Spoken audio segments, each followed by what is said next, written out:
अस्सलामु अलैकुम वरहमतुल्लाहि वबरकातुहू। यार दोस्तों, नबी अकरम सल्लल्लाहु अलैहि वसल्लम की शान में बहुत सारी आयतें मौजूद हैं कुरान पाक की, और इसी तरह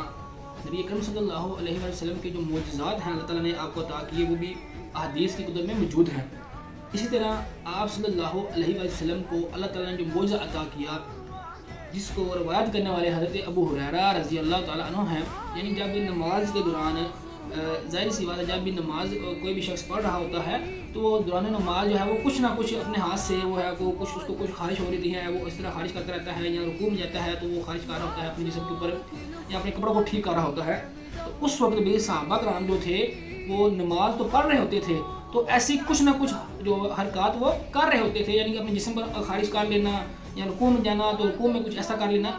तो नबी अकरम सल्लल्लाहु अलैहि वसल्लम ने उन्हें नसीहत की नमाज में, यानी कि जब तुम नमाज पढ़ो तो तुम खुशू और वज़ू के साथ नमाज पढ़ो, अपना सारा जो ध्यान है वो नमाज के अंदर रखो। तो उससे जो है वो हज़रत अबू हुरैरा रज़ी अल्लाह ताला अन्हु रवायत करते हैं, आप सल्लल्लाहु अलैहि वसल्लम का ये अमल बता रहे हैं हमें। फरमाते हैं कि रसूलुल्लाह सल्लल्लाहु अलैहि वसल्लम ने फरमाया, क्या तुम ये गुमान करते हो अपने उन सहाबा से जो आपके पीछे नमाज पढ़ते थे सहाबा, उन्हें फरमाया कि क्या तुम गुमान करते हो कि मेरा किबला इस तरफ है, यानी जिस तरफ मैं नमाज पढ़ रहा हूँ मेरा किबला जो है वो मेरा मुंह खाना काबा की तरफ है और मैं तुम्हें नमाज पढ़ा रहा हूँ, तो तुम ये गुमान करते हो कि मेरा मुंह इस तरफ है, मैं इस तरफ ही देखता हूँ। खुदा की कसम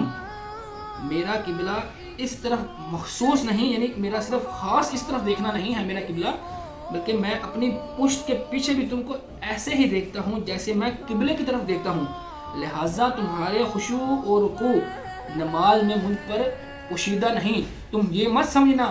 रसूलुल्लाह सल्लल्लाहु अलैहि वसल्लम ने सहाबा को फरमाया कि तुम ये समझते हो कि मैं नमाज के दौरान मेरा मुंह किबले की तरफ है और मैं सिर्फ उसी तरफ देख रहा हूँ, बल्कि फरमाया जिस तरह मैं अपने इस आगे देख रहा हूँ इसी तरह मैं अपने पीछे भी तुम्हें देख रहा हूँ कि तुम नमाज में क्या क्या कर रहे हो, तुम्हारे नमाज के अंदर खुशू और रुकू जो है वो मुझ पर पोशीदा नहीं है। ये अल्लाह तबारक व तआला ने आप सल्लल्लाहु अलैहि वसल्लम को ये शान अता की थी। इसी तरह मज़ीद अगली हदीस के अंदर हज़रत अनस बिन मालिक जो है वो रवायत करते हैं कि नबी अकरम सल्लल्लाहु अलैहि वसल्लम ने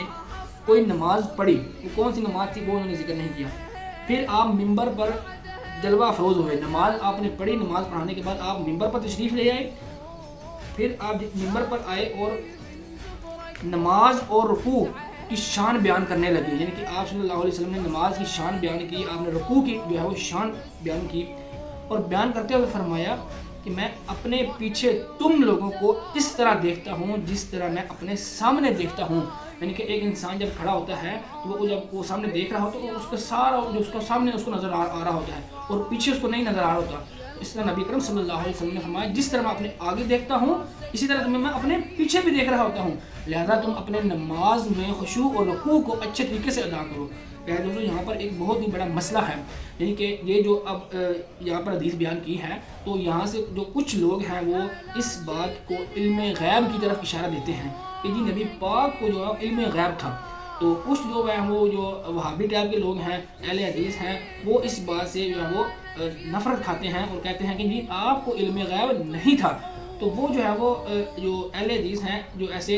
कम इल्म की मैं बात कर रहा हूँ, जो इल्म वाले हैं वो तो बखूबी जानते हैं, जो कम इल्म लोग हैं जो अवाम में से हैं जिनको पता नहीं होता, उन्होंने बस मौलाना साहब से ये सुना होता है कि जी आपको इल्म गैब नहीं था, तो वो फिर वो जो हदीसें मौजूद होती हैं वो उनका भी इनकार कर देते हैं। और जो अवाम जो है वो बरेलवी मकतब से ताल्लुक़ रखती है उन्होंने बस सारी ज़िंदगी यही सुना होता है कि जी आपको इल्म गैब था, तो वो जो बात नहीं भी होती वो भी आप सल्लल्लाहु अलैहि वसल्लम की तरफ इल्म गैब से वाले वो मंसूब कर देते हैं। ये बहुत बड़ी एक जहालत है। हालांकि प्यारे दोस्तों, नबी अकरम सल्लल्लाहु अलैहि वसल्लम के बारे में कुरान के अंदर या हदीस के अंदर सहाबा ने जो आपकी तरफ जो रवायतें की हैं जहाँ पर मौजूद है हमने उसका जो है वो इनकार नहीं करना, बल्कि हमने सर झुकाकर आप सल्लल्लाहु अलैहि वसल्लम की जो हदीस मुबारक आई हैं हमने उसको तस्लीम कर लेना है। इसके अंदर क्या बुराई है कि जहाँ पर हदीस आई है वहाँ पर जो है वो अक्सर कम इल्म जो है وہ جو لوگ ہیں وہ ڈٹ جاتے ہیں، نہیں جی نہیں ایسا نہیں ہوتا، نہ ایسا ہوتا ہے، علم غیب جو صرف اللہ کی ذات کو ہے، اس کے علاوہ کسی کو نہیں ہے، ایسا نہیں ہے پیارے دوستو۔ جہاں پر احادیث کے اندر آپ صلی اللہ علیہ وسلم اس جو صحابہ نے جو ذکر کیا ہے آپ کے بارے میں کہ جی آپ صلی اللہ علیہ وسلم بیٹھے تو مدینہ کے اندر ہوئے تھے، مگر آپ نے خبر جو ہے وہ مکہ کی دے دی، آپ بیٹھے مدینہ کے اندر ہوئے تھے اور آپ نے جو خبر وہ شام کی دے دی، تو جو آپ صلی اللہ علیہ وسلم کے بارے میں آیا ہے، جہاں تک آیا ہے ہم نے اس کو تسلیم کرنا ہے۔ تو جہاں پر آپ صلی اللہ علیہ وسلم کے بارے میں نہیں آیا، آپ صلی اللہ علیہ وسلم خود پریشان ہو گئے اس والے سے کہ آپ پر جو مصیبت آئی ہے، جو آپ پر برا وقت آیا ہے، تو آپ صلی اللہ علیہ وسلم کو نہیں پتہ چلا، وہاں پر آپ صلی اللہ علیہ وسلم خاموش ہو گئے، آپ پریشان ہو گئے، تو اللہ تعالیٰ نے جب آپ کو وحی کے ذریعے بتایا تو آپ کو پتہ چل گیا اور آپ نے اپنے صحابہ کو خبر دے دی کہ یہ معاملہ اس طرح ہے۔ تو جہاں پر آپ کو اللہ تعالیٰ نے خبر دی وہاں پر وحی کے ذریعے ہم اس کو تسلیم کریں گے، اور جہاں پر آپ کو نہیں بتایا ہم وہاں پر کوئی لڑائی جھگڑا نہیں کریں گے، بلکہ کہیں گے کہ آپ کو اللہ تعالیٰ نے وہاں پر خبر نہیں دی۔ تو یہ کوئی لڑائی نہیں ہے، جہاں پر آپ صلی اللہ علیہ وسلم کی جو ہے وہ شان بیان کی گئی ہے، اسے سر جھکا کر اسے تسلیم کرنا ہے، یہ ہمارے ایمان کا حصہ ہے۔ اور جہاں پر آپ صلی اللہ علیہ وسلم پر مشکل وقت آیا، آپ کو اللہ تعالیٰ نے اس بارے سے نہیں خبر کیا ہے، نہیں وحی جو ہے آپ پر نازل ہوئی، تو وہاں پر ہم نے ماننا ہے کہ یہ اللہ ہی کی خاصیت ہے علم غیب رکھنا، کہ اللہ جہاں پر چاہتا ہے وہ اپنا نبی اکرم صلی اللہ علیہ وسلم پر وحی کے ذریعے آپ کو بتا دیتا ہے، اور جہاں پر نہیں چاہتا وہاں پر آپ کو نہیں بتاتا۔ اس میں کوئی لڑائی نہیں ہے، بلکہ یہاں پر آپ صلی اللہ علیہ وسلم کی شان بیان ہوئی ہے کہ یہ آپ صلی اللہ علیہ وسلم کی شان تھی، اللہ تعالیٰ نے آپ کو یہ معجزہ کے طور پر عطا کیا تھا کہ جس طرح آپ نہیں دیکھتے اسی طرح آپ اپنے پیچھے بھی دیکھ سکتے تھے۔ تو اس لیے آپ صلی اللہ علیہ وسلم کی جو شان ہے اس میں اس طرح کنجوسی نہ کی جائے، بلکہ اسے سن کر اچھے طریقے سے آگے بیان کیا جائے، یہ ہمارے ایمان کا حصہ ہے۔ اللہ تعالیٰ ہمیں نبی اکرم صلی اللہ علیہ وسلم سے محبت جو ہے وہ لا محدود محبت کرنے کی توفیق عطا فرمائے۔